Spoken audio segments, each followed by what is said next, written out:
here right now. Are we good? Are we recording now? We good? Okay. Awesome. So on the Canva homepage, there is a new button called Magic Studio. And then after this presentation, and if anytime you want to start going in and playing with all these, you can just go to this Magic Studio button and you'll see all of their latest Magic Studio tools. But also from this presentation, which you'll have a copy of in your Wakelet, or from this presentation, because I'm going to give you a copy at the end, you'll be able to access them as well. So from this page, you'll see all of the Magic Studio tools that we're going to talk about today. And each of these, when you get this, you'll see that they're linked. So if you get it and you think, I don't remember how she said to use this, you can come to this slide and every single one of these tools are linked to the page that will walk you through how to use it. So don't worry about taking notes necessarily. You'll have a recording and you'll also have this page that links you to every one of the tools that we're going to talk about. So first, let's look at Magic Design. And Magic Design can be accessed from the home page of Canva. So let's say you're here on canva.com and this is the page that you see. This search bar is one of the handiest tools in all of Canva, because from here you can access anything that you need, and this is where you can access the Magic Designs. So when you click here, you'll see templates or project, and always make sure if you're looking for something brand new, you're going to be on templates, because when you're searching and you're clicked on projects, you're only searching things that you have already created. So for this instance, we're going to click templates, and you'll use 5 words or more to describe what you need. So we could say a parent-teacher conference flyer. And then we'll just hit enter. And then across the top here is where you're going to see Magic Design. So these are the designs that Canva uses AI to create different looks. Now, aside from all of these different Magic Design options, you'll also have all these templates that you would always find in Canva. This Magic Design just kind of, I guess, drills down a little bit to different designs that it thinks that you'll like with the different information that you typed in. You can use this for presentations. So we'll go back home and you can say a presentation about the life cycle. And I've never typed this in, so we'll see what we get here. So you get a life cycle of a frog, a butterfly. Those are what I kind of figure would come up. But all kinds of different pre-made options using the Canva Magic Design. And you can be a little bit more specific, but I feel like the more you type in, the more crazy it kind of gets. So just be as specific as you can with as few words as you can, as hard as that kind of is. And then there's a ton of different things you can try there, but just remember that you need to be in templates and you need to type in at least 5 words to get those different Magic Designs. And it's not going to take away from any of the templates that you would have normally found on Canva. It's just going to try to make it a little more specified for you. So Magic Switch is one of my favorite new features in Canva. Let's say we have this presentation that we're looking at. Of course, this could be anything in your class. But let's say after we've had this presentation and we've given it to all of our students, maybe we want to turn it into something else, but we really don't want to have to start over. So the Magic Switch, which is this up here, and it used to be purple, but now they've just made it kind of blend in. The Magic Switch is here at the top left. You can translate this into another language. So maybe you need to have this presentation, but you need the entire presentation to be in Spanish. So you can come here and you can tell it one language, or you could tell it multiple different languages, and it will translate this entire presentation into those different languages. And you can see here is that same presentation, and I think I clicked, can't remember what I clicked, but in whatever language I told it to create it in.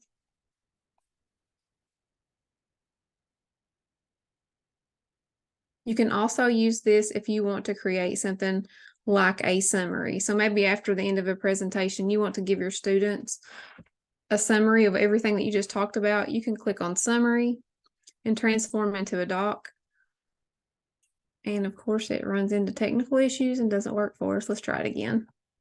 It might be that this presentation is too big, but we'll try again.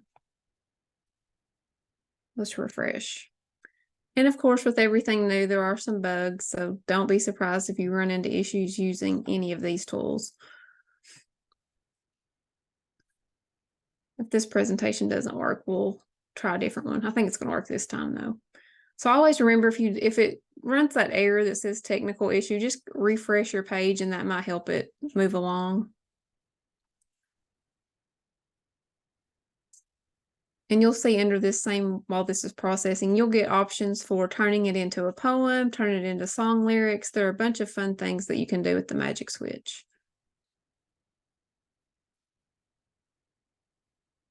And all of these tools are a little bit slow, so there's always a little bit of time between when you click that button, it actually happens.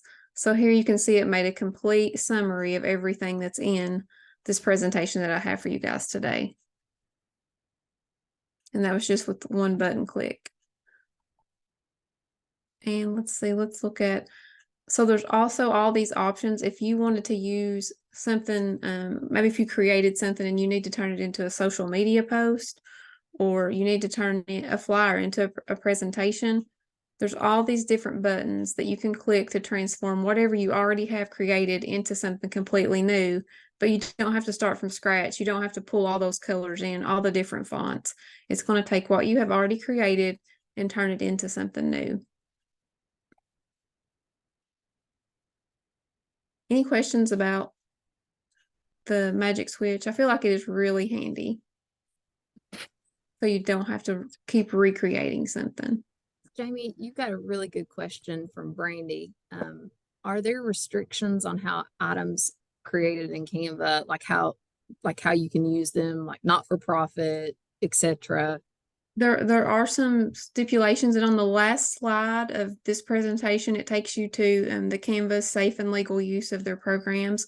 But the biggest thing that I see is, when I read through it, is you're free to use this any way you want and use it, to make content and post.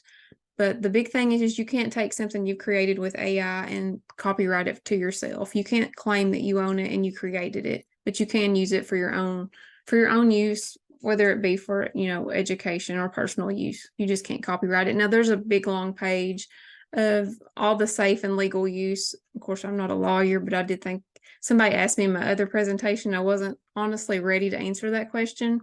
So I researched it a little bit, and at the end of this, there's a whole link about the safe and legal use. So you guys will have that. Okay, Magic Media. This one is a really good tool that's really progressed a lot in just the last few months. So it used to be called text to image, and then when they kind of started adding more tools, they changed this to Magic Media. And Magic Media is just where you use text to tell Canva what you want it to create. So you can use this feature for creating, just still images, or you can use it to actually create video too. We'll actually just look at the image part today because it takes several minutes for the Magic Media video option to work, but it works the exact same as the text to image part. So if you look at this image on my screen down here at the bottom, just to give you an idea of how much Canva's AI has progressed in the last few months. This image I created with text to image in May, and this is what I typed in to get this image, and this is what it created in November. So a pretty big change, in a big progression in the technology just from May to November, because that November image is not even comparable to what we got in May. So much better. So the way that you find Magic Media is actually going to be in the apps section of Canva. If you haven't looked at Canva apps, there are a ton of different options in there. While we could spend a whole day talking about Canva apps, but you will find Magic Media in apps, and that's over here on the left. And if you don't immediately see this little purple icon that's Magic Media, you can type Magic Media in this top search bar. and you would just click there, and then you just tell Canva what you would like for it to create. You'll see that it has images and video. And when the video portion first came out, it actually wasn't part of the educator suite, but then probably a week later they added it. But it's pretty glitchy, I would say, but it does work if it's something that you want to play with. But the text to image works really well. And let's type in pink car on the beach. And you'll find that most of the things that I type in involves the beach because I apparently really love the beach. So we'll do generate image. And it'll take it just a little bit to generate 4 different ideas. And pretty much with all of these features, it'll give you 4 different options to pick from. But it has changed so much just since the spring when I very first started playing with this. So you can click on one that you like, and it'll bring that picture into your design, and it'll also add this picture to my media. So later on, if I want to use this in something else, if I go to uploads, it'll be in my media, saved there forever. Now there are also different styles of pictures when you use the text image. If you want it to look, let's see, I love this stained glass. I loved how it turned out last time I used it. So let's generate one with stained glass.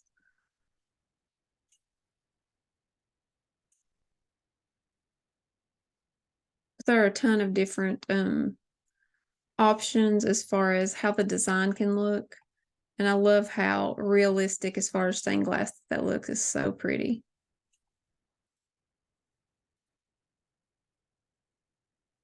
But this is based on just really specific. Don't get too wordy, just be as specific as you can with as few words as possible. And then the video works exactly the same way. I tried it just before we hopped on here to see, but every time I typed in something, it was like a 5 to 6 minute wait time. So, but it works the exact same. You just type in, let's do farm animals in the rainforest. And let's do another style. Let's do this retro. That should be pretty different.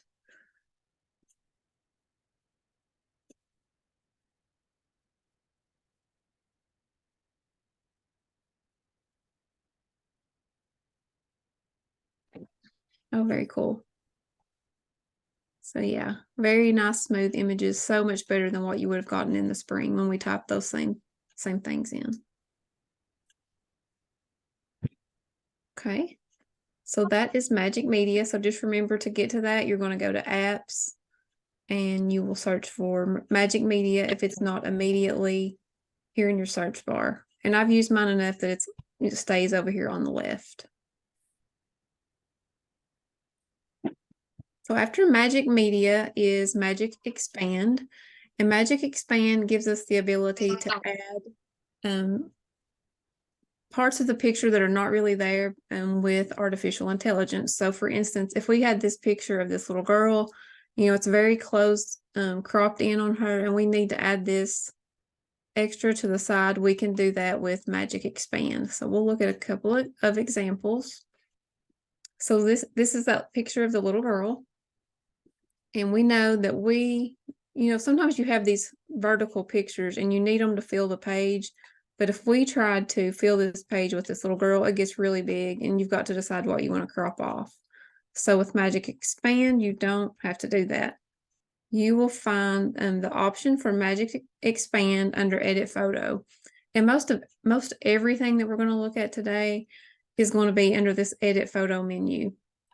And keep in mind that all of these magic tools work on photos. Like you're not going to be able to take something from the illustration or clip art section of Canva Elements and make the Magic Expand work. All of this is for just photos. So you'll click on the picture, Edit Photo, Magic Expand, and you'll tell Canva which option you want to do. So if you want to do the whole page, which is what would be most of the time, we'll click the full page, and it'll take it just a minute to process. And sometimes, surprisingly, like it might be the fourth or fifth image that actually gets it right. See, like this puts some kind of little strange person in here. Not a very good option. That one's not either. And I find that you never get the same result twice. So none of these are great. So let's try it one more time. Because it's putting some extra people in there. And you would think that after you've done this a few times that you would get that same results, but I never do. You never know if it's going to be great that first time or if it's going to be something really off the wall like we just got. So yeah, so this first one, that's perfect. That's the little girl. And there is something kind of strange over here, but nothing we couldn't crop off. But it does fill the whole page. And that one's not bad either. Same thing with this picture. Let's say that we have this, but we want it to fill the slide. Once again, if we tried to fill the whole slide with this picture, all kinds of the picture gets cropped off. So we can, same thing, edit photo, magic expand. And you can, if you wanted it to be a square, that's what this 1-to-1 would be. And it's not going to add a ton to the picture because you're just filling in the corners to make it a full square. I'll go ahead and show you just so you'll have an idea.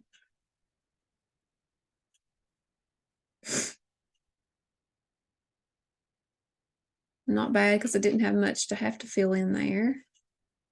And you'll get a few different options, but they're all basically the same.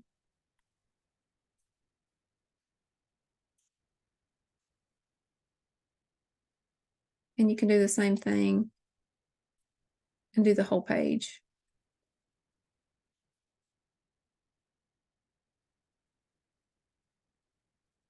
Some Miss Jennifer asked, can you upload and manipulate photos to Magic Media? Yes, you can. And I think that's probably where you'll find them the most useful is if you have something of your own that you need to edit. So this first option is not great, but that one's pretty good. It's pretty neat. I'm not sure how or why that sometimes it'll pull in text, or people, but it does. But that is a little bit about how Magic Expand works. So you're just adding portions to the picture that were not there already using artificial intelligence. So Magic Grab is really new and it's really handy. It's kind of like background remover, except you're actually separating parts of the picture. So if you had this picture, but you want to isolate this little cupcake, and so you can move it around on this screen. So let's look at how that works. Magic Expand lets you just grab portions of the picture, and then you can move them freely, and it'll fill in that background for you. So let's say we have this picture of these kids, and we want to move them to another part of this image. So edit photo and Magic Grab. You can see it instantly recognized that they are the main part of this picture, and we can move it around. And it fills in this space where the picture once was. So you can move them to wherever you want on this space. You can also manipulate how big or small they are. So if you want to get some of those effects where people look like they're popping off the background, you can do that.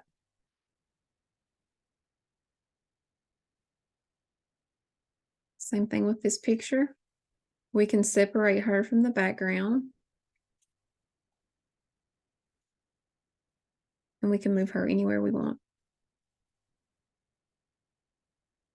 But you can see if you want to just take out that background, it's the same as background remover. It's just isolating the different parts of the picture.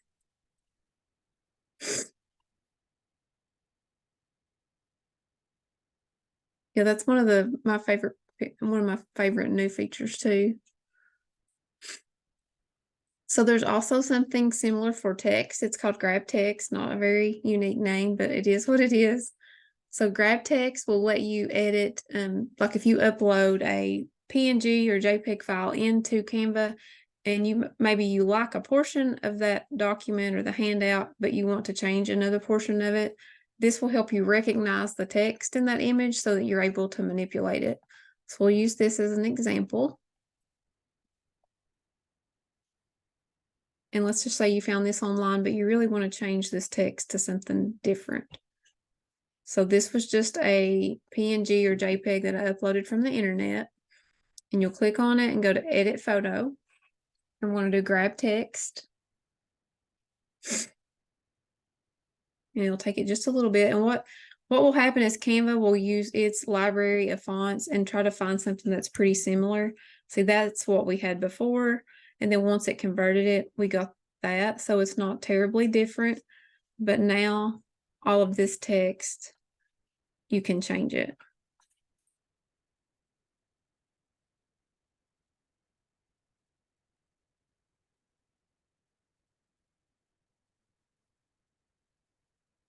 Now it's not perfect because what I notice here is that it does cut away this little turkey's wing, but it's not a huge deal. But you can delete that.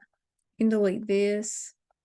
It doesn't get rid of that little box, but you could use your magic eraser, which we'll talk about a little bit more later, to get rid of that. If you're super picky like I am. And it does a fair job, not perfect, but not terrible either.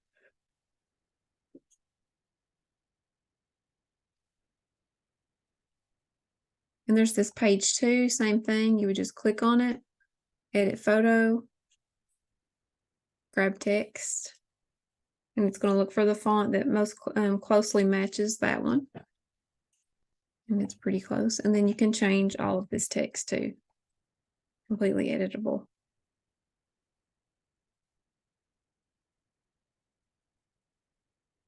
So I think that one could come in really handy for different things, especially worksheets. Magic Edit will let you change different portions of a picture. So like we took this picture of this flowers and the stack of books, and we changed the books to be this cute little puppy. So it works a lot like some of our other tools. Let's say we have this picture and we want to add, I want to add a waterfall right in this area. So what I'm going to do is click on the picture, do Magic Edit, and I'm just going to highlight the portion where I want to add what I need. And it doesn't have to be really precise. We'll say add a waterfall.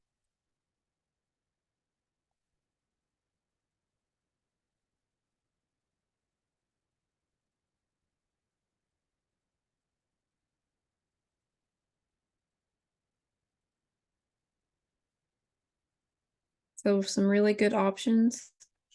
That's 1, 2. It's the third option. You can see how you could really get a lot of playing here. You could come up with a lot of fun stuff. And then this one, you see a lot of people now using the headshot AI create, or I guess it's more of a, I can't think of the word, AI generator for your headshots. But then same thing with this. We can do edit photo, and then we'll highlight the parts that we want to change. And this doesn't have to be precise. We know with this picture, we're going to make it something that she could use for work. We'll leave her hair out.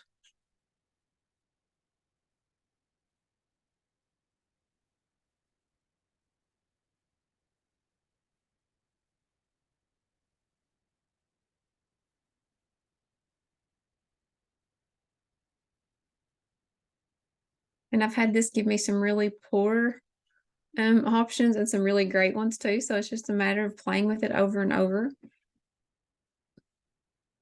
But they're never the same, amazingly.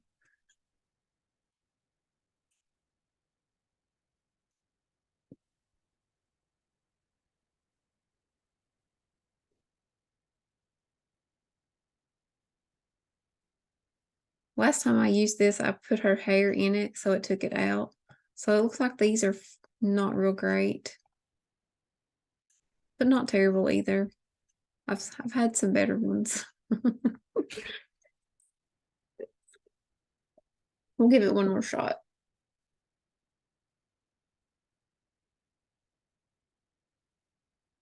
But never, I've learned to like never highlight any areas that are like a person's face or their arm, like their fingers, because it cannot hardly distinguish what you have going on there.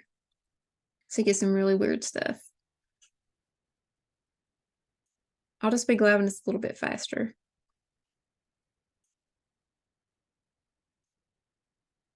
So again, not super great as I've had in the past, but they're not terrible either. And that was Magic Edit.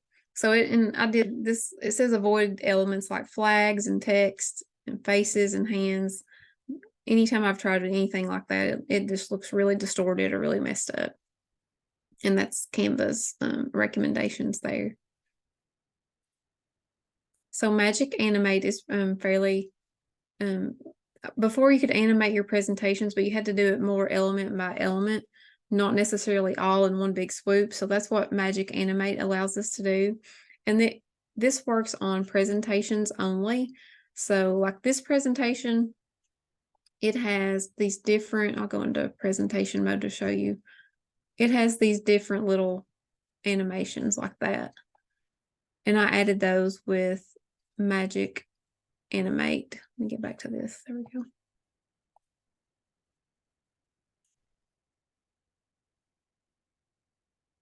But the way that you use Magic Animate is if you're in a presentation, and this one doesn't have any animation. So if you look at this one right now, it's just plain, you're going from slide to slide. But we want to add animations, but we don't want to have to go through and click on each item and tell it that we want this to do this and this to do whatever. You just make sure that you're clicked on your slide. Otherwise, you won't see that option. So you'll click on your slide and go to animate. And then you'll see this Magic Animate button. So click there. And it's going to kind of process everything that you have. And it'll make a recommendation on what it thinks is the best option. So this one was professional. Now you do have all these other different options that you can use. But we'll just go with this one that it recommends, professional. You click it, and then it says your design has been animated. So just with one click, now we have a presentation that has different animations and transitions from slide to slide. And we didn't have to go to each slide and tell it what to do on each one. Now those can be pretty neat, but they can also be distracting. Like I remember some of the old time PowerPoint presentations where you had to watch each word come in word by word, and that can really just be too much. So I always say be careful with presentation animations. So again, that's just with presentations, and you're only going to find it once you click on the slide, and it's under that animate button and Magic Animate. So Magic Eraser lets you get rid of something in a picture that maybe is a distraction, or for whatever reason you just need to get rid of that portion of the picture. So this is just a really simple way that I used it. I took this picture, but I don't want this picture of, or this cord in my picture, and I could use Magic Eraser, and it just deleted it just seamlessly. So we'll look at a couple of examples. Sometimes, no, unfortunately, we'll take pictures at school. Maybe you take a picture of a student that can't have their image posted on social media, or it can't be in the newspaper, or whatever it may be, but you really want to use the picture. This is one way that you could edit your photo to maybe take out a student that you can't use. So let's look at this picture. Once again, we'll go to Edit Photo and Magic Eraser. And one thing about Magic Eraser that's a little bit hard to get used to is when you start coloring, once you let go of whatever you're trying to erase, that mouse button, it will start the process right then. So I always just try to hold my mouse down until I'm ready to start processing what I'm trying to erase. And you may have to do this more than once. Like it may get rid of part of what you need it to, but maybe it leaves a little bit behind. You can go back and keep erasing. Hey, Wendy and Jamie, did you see that question in the chat? Yes, I can see it. Let's see a question. Yes, you can in present mode, Marissa. You can put it on autoplay. See, right here, and it will automatically play. Like if you want to have a laptop or something setting up and it just keeps scrolling, you can use that autoplay option. Does that answer your question? Okay, good deal. So you can see that it deleted that student fairly well, just left a little bit behind.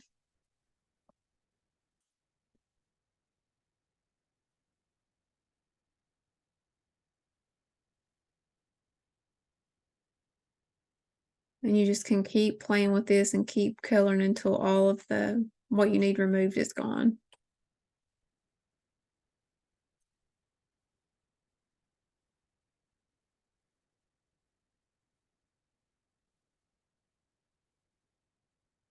A pretty good cleanup there. Same with this one. Let's just say maybe you have a simple distraction in the picture. Edit photo, magic eraser. We just want to get rid of this distraction. And somebody asked about uploading pictures. This is a picture I uploaded, so you can use it to edit your own photos.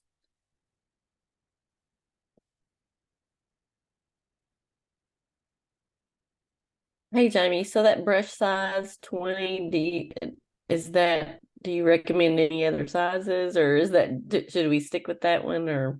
I rarely move it, but if you were like doing a really like a huge, like if you just wanted to, you know, go like that, the bigger it is, and I don't know what's getting ready to happen there, but it just kind of depends on what you're working on. If you were working on something that was really, really tiny, then you would go down to a very small brush size.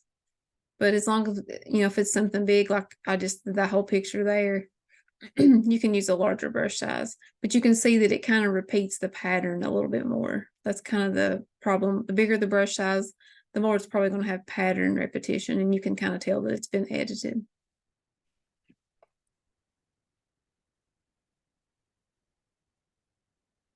So that is Magic Eraser, just really handy to get rid of unwanted parts of a picture. And that's going to work best on something that does have like you can have good separation between the foreground and the background. If we go back to, you know, that original picture, she was over here kind of by herself. But if we started trying to get rid of this little boy, that's going to get a little trickier because his image bleeds in with her. So the more isolated something is, the better result you're going to get. Jamie, is there a way to undo for those of us that make lots of errors and say, oops, so to go back to the original picture after you scrub it or brush it or whatever you called it there. So, yes, if you mess it up, you can use undo or okay. Don't you laugh when I say use Control-Z. There you go. The shortcut is Control-Z for undo, and that works in Canva. I'd We already got closed another out question. Okay. Yeah, Jamie, you do have a question in the chat. Can you use this to remove filters from photos? Like if you've used a filter on your phone, Miranda? Is that what you're meaning? I don't think so. You Yes. could probably clean it up just a little bit, but I don't think you could remove a filter completely. Like if you've really done a lot of heavy editing, it would be hard to undo that. I hope that helps. If you've been editing on your phone, you could always go, if you were able to go to that picture on your phone, you can revert it back to the original. Would be your best option. Any other questions about Magic Eraser or any of the others we've just talked about?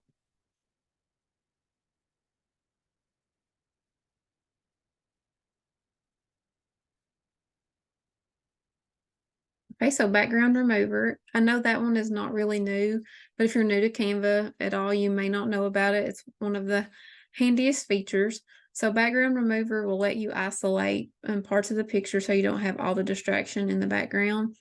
And what a lot of people don't realize is you can also use it on video. Let's say on this picture, we just want this little girl.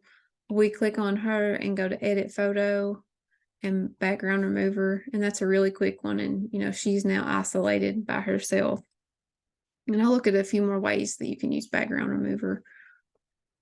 So another way is if you have a picture and maybe you just don't like the background and you want to do something different, you can do the same thing there. So you can take this photo and we'll get rid of this background, but we can slide her over into this background and that she can become part of this picture.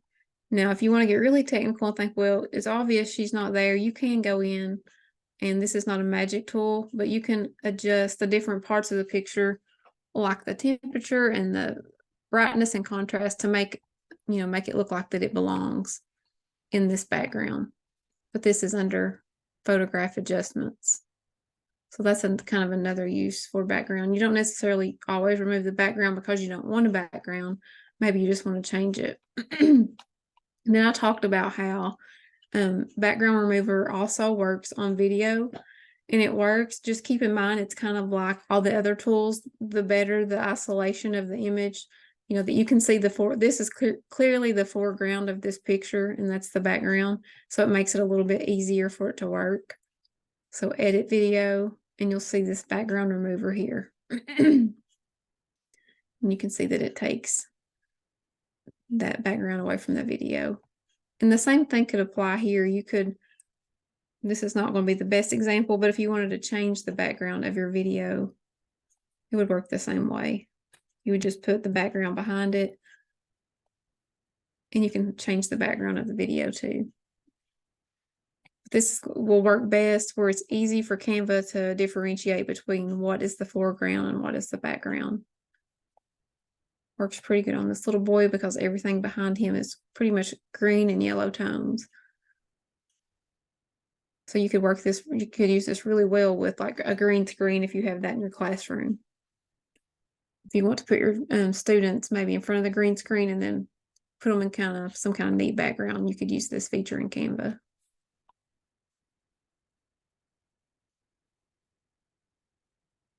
So Magic Morph is really is new, and it's very different. I know Canva lacked some options as far as making your text stand out and look super edited. So I think this adds that ability in Canva it really needed that. It's not, it's not like Microsoft Word art, just that very kind of tacky ways of making text look. But this is also found in the apps section of Canva. So you'll have to go to apps, and then if it's not here where you can find it, toward the top, you can just type in Magic Morph. And it's this little green icon. And you'll find the text that you want to change. So I'll just put this here for us to play with. And you'll just tell it what's, kind of what the design feature that you want it to have. So let's say sparkly zebra stripes.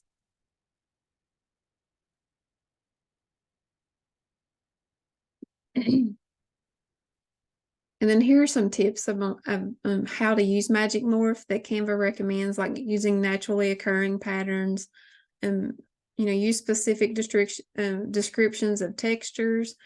Just some of these general rules here will help you get some good results. So here's the zebra stripes. Pretty good. This has more of that glitter effect, and really nothing to do with the zebra stripes, but it does have a glitter effect. Go back, and then there's some other examples here, like if you want your text to look like balloons, those descriptions are already typed in, so you can just click on them and those automatically work. It's kind of Canva's pre-made options. I've used it to make like some pink balloon looking text, and that worked really well. Just keep in mind, almost all of these, I find that it's better if you have a font that's got this nice thick text. If you use something skinny, there's not really anything there for it to work with. So it looks like balloons. Let's go back again. And I used one, I've not used this Jules. Let's use Jules.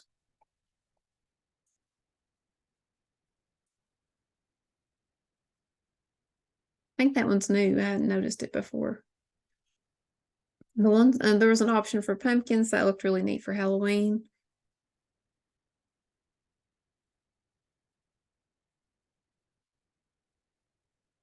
lots of playing time here. You could create some really cool stuff.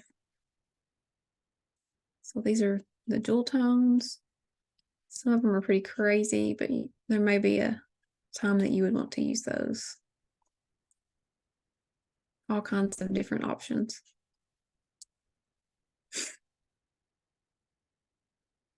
And then we have Magic Write, and this one is not as new either. It was available in the spring, and it is a lot like ChatGPT if you've used it to create any content. So Magic Write is going to be, you can use it in the docs section of Canva if you're familiar with docs, but if not, you're going to use the Canva assistant, and it's down here at the bottom right of your screen, and you'll click there, and you'll just tell Canva what you want it to write. So let's do a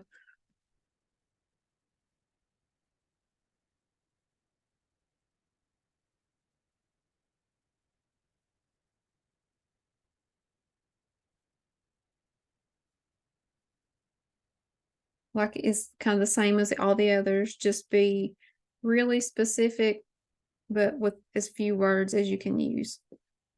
And I think I typed it in the wrong box. Let's try it again. So Magic Write, and then we should have had this box.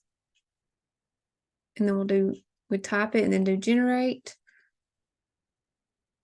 And then there's your nice little note to parents typed up for you to send out. And maybe you'll add some graphics or whatever. You could just copy and paste it to your email, but it's just a quick way for to use AI to make you some content without a lot of time. You could also use it if you've not looked at, if you've not been in part of my Canva hack session, there's a part about, it's called, I can't think what it's called now, but it's kind of like mail merge. And you can use this to kind of pre-create content so that you can have stuff ready for the future. And you can use it to, it's bulk create is what it's called. So bulk create would be an option for you to do like certificates and all that stuff. And you can use Magic Write to kind of write ahead. If you've not looked at that Canva hacks presentation, it's in our YouTube stuff. It's already recorded. So any questions about any of that? So if you want a copy of this presentation, you can download it with this QR code, or you can use this bit.ly. But this link right here will take you to the safe and legal use of Magic Studio if you have questions about, anything that you create and the legality of it. This kind of answers all those questions. It's kind of lengthy, but it was a good read and I learned a lot from that. But I think that's all I have, and open to any questions you guys have. Jamie, I have a question. I put it in the chat box, but once you change your letters with Morph Me, You'll have Morph, to start Magic over. Morph, can you copy and paste those text box to create another text box to use the same, you see what I'm saying? To use the same letter style, so that since it doesn't always give you the same result. Right. It would just be an image. So you're not going to be able to like. Oh, so it's not an actual text box. Right. It just becomes an image. Okay. So that's not maybe that'll be a feature they'll add later though, because that would be handy to create a style and then be able to use it. Yeah. Throughout the presentation. Yeah. Yes, you can get fonts from pictures. In the elements section, there are all kinds of, I think this is what you're talking about, Brittany, but like if you wanted to search for a different typeface and if you knew you needed the letter R, you can just search for the letter R. And there's all kinds of different graphics and photos that you can choose from. And let's just say that you really like the way this one looks. And you want to know, well, how do I find all those other letters that match it? If you click on it, you can view the collection, and there's all those letters in that style. So there are tons of fonts that way too. They're not actually fonts, but I should say lettering styles, because you can't change those. What I did is I went on, this is probably not legal, but I seen it on TikTok, but I went on Stony Clover Lane's website and got those patches that they sell, where they have JPEG images on their websites of all those patches. So I just uploaded those into Canva, and then did what you did with the magic marker and made a bulletin board, made bulletin board letters with those. Oh, awesome. I think these neat little styles like this would be so neat for bulletin boards because there's just so many options. Yeah. To cut out.